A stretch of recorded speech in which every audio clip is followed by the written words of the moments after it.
Hi everyone, I realise this isn't my most flattering angle, but I will keep this as it is and get my little Highland Cow pal here so that my partner will enjoy seeing the Highland Cow on the video. I was going to do a video last week while I was on holiday, but I decided against it. I didn't have anything to really discuss, nothing to really show off.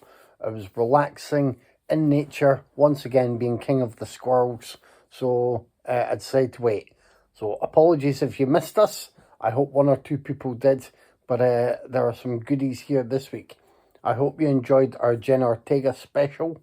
I got back in time to record that, and I'm glad I did. There was some good stuff to discuss there, particularly the Fallout, which I think we all agreed was the shining star of that quartet that we discussed. But it looks like Ortega has certainly been building quite an interesting filmography over the past 5 to 10 years, and it was a good choice. So we thank Mr. Hosley Sr. for that, Tyler's dad, even though I joked that some of them felt very much as if they'd been picked by Tyler. That was a joke, as was our ongoing joke about our listener Linus saying we mispronounce a lot of the kaiju names and we could just listen out for them on the film. I messaged Linus as well so that he didn't think that was us being catty or hopefully overdoing things, because we genuinely do try to get things right while we're in conversation, but we take notes and then, may record about films a week or two after we've seen them. Certainly when it comes to my daily viewing habits that aren't the main features for the podcast. So I'll have stuff there. I'll do my blog every day. I prefer writing. I prefer getting things down in print, text form, because I'm always unsure of every word that I have to pronounce as soon as my brain starts overthinking things. And when I take notes about movies, I never think to remember the phonetics. I don't make any, phonetical notes at the side, so it does all go over our head. So I messaged Linus. I said, I know that you made this comment and we're joking, and we replied on Facebook, but hopefully we sometimes have more than the 6 listeners. Hopefully they will possibly find this video at some point. But when we bring things up in the show that people have mentioned, if we make light of them or if we make a serious comment about responding to feedback, it is because we assume that maybe other people will have thought the same way, shared that opinion. So we like to acknowledge these things and then, let listeners know that we do take things on board. And, we could have just left it at chatting to Linus on Facebook and having a laugh about it there, but other people might listen in and think, did these guys not pronounce anything right? They not pronounce kaiju names right? They not pronounce actresses' names right? We do try and say that when we're having our conversations, but it is difficult, and when you start to overthink things, you really get yourself just worse and worse. So, excuse me, because it's morning for me. It's time for morning coffee. I say morning, it's about 1:15. I'm doing night shifts this week. That's why this video is being done in bed again, because it's the place to show off the goodies. I'm on about movies, please behave. So, 2 arrivals this week. Now, first of all, I'm going to show you these things. There. You see those? Is that bigger than that one? I don't know. This is a box set. This is an individual movie. I really like all the goodies you get packaged with certain titles. And like a lot of people, been waiting for The Hitcher for, it seems like, decades. And it's such a nice package. But I also like being able to still have shelf space left. So when I get something like this, which is one movie, it's, you know, it's a blessing and a curse. I get it for people who maybe just collect the second sight range and can have a shelf with those, but it's tough, man. Anyway, the Hitcher is here. You get the the Blu-ray and the UHD disc, the Ultra HD. You get some postcards, which I'm not unwrapping. You get now this book full of articles written about the film. This is fine video making right here. I think I probably know one or two names in here, not necessarily personally, but through social media and through film discussions. So I look forward to checking that out. And you get the screenplay, which is yeah, I mean that could make for an interesting read. Now, I watched The Hitcher again at the weekend. It really holds up. I think it's a great film. If you can, treat yourself to The Hitcher and Cohen and Tate, which I think was also written by Eric Red, but I might be misremembering. But the two have a very very interesting and curious atmosphere throughout them. You know, that idea of just driving through so many lonely spots on the highway through America, and what can go on when people are prodding at one another and playing mind games with one another while travelling along in a car. Yeah, Cohen and Tate is great. The Hitcher remains great. Rutger Hauer is superb. I said to my partner at the weekend, I think at that time he could have done well in the role of Hannibal Lecter. She said, hell no. I said, I think he could have. And we argued about that for a few minutes. Be interesting to hear your thoughts.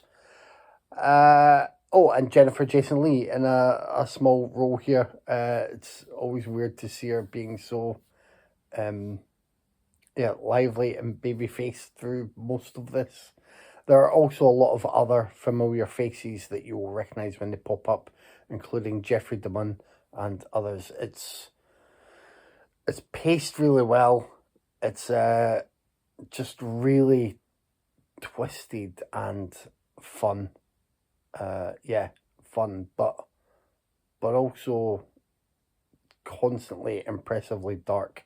I don't recommend the remake from, was it early 2000s to mid 2000s? Sean Bean's in there, and I'm not, you know, going to complain about Sean Bean. I like him, but it's not a good remake. It's one of many really bad ones that were coming out about that time. I'll probably end up rewatching it myself at some point, because I can't recall if I wrote a review for it at the time, and my OCD nature to rating and reviewing films now means that I'll have to get to it at some point. But I just remember it not being good, particularly the turn things seem to take in the third act.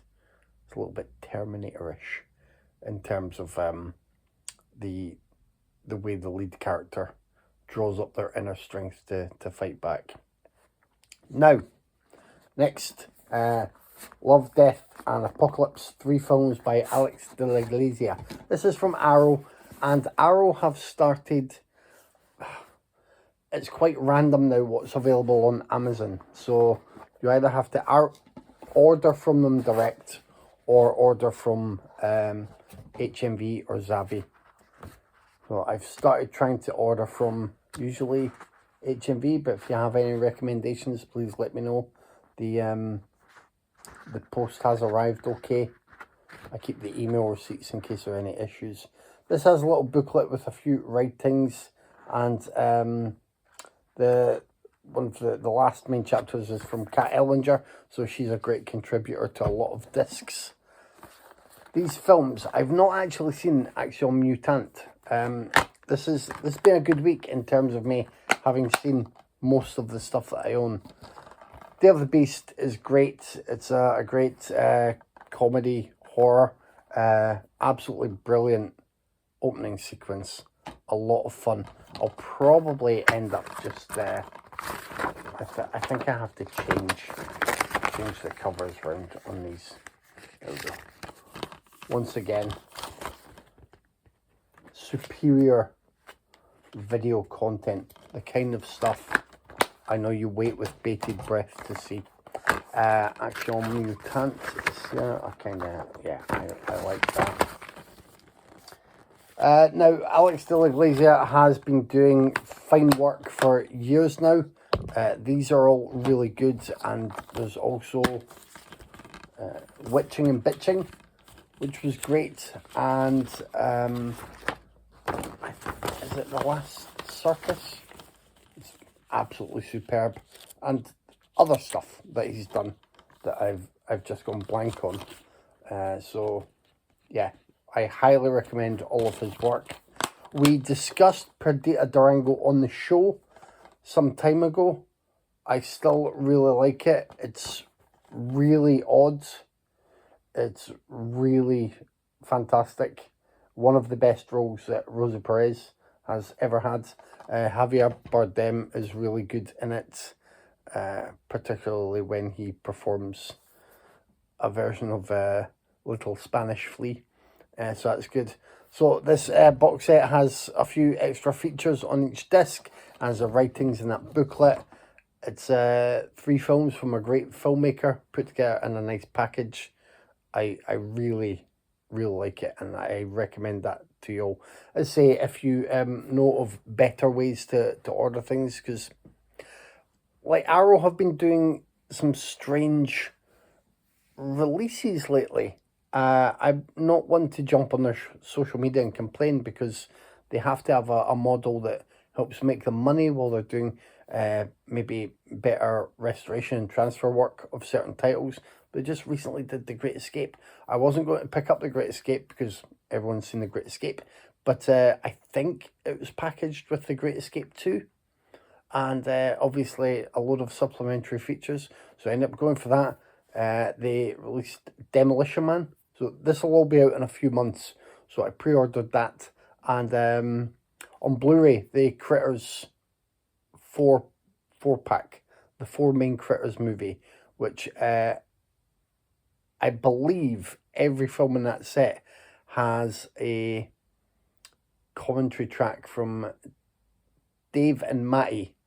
And again, I'm not pronouncing the surnames because I always get Matty's surname wrong, but they are 2 really good and interesting film commentators who have over the years covered a lot of work that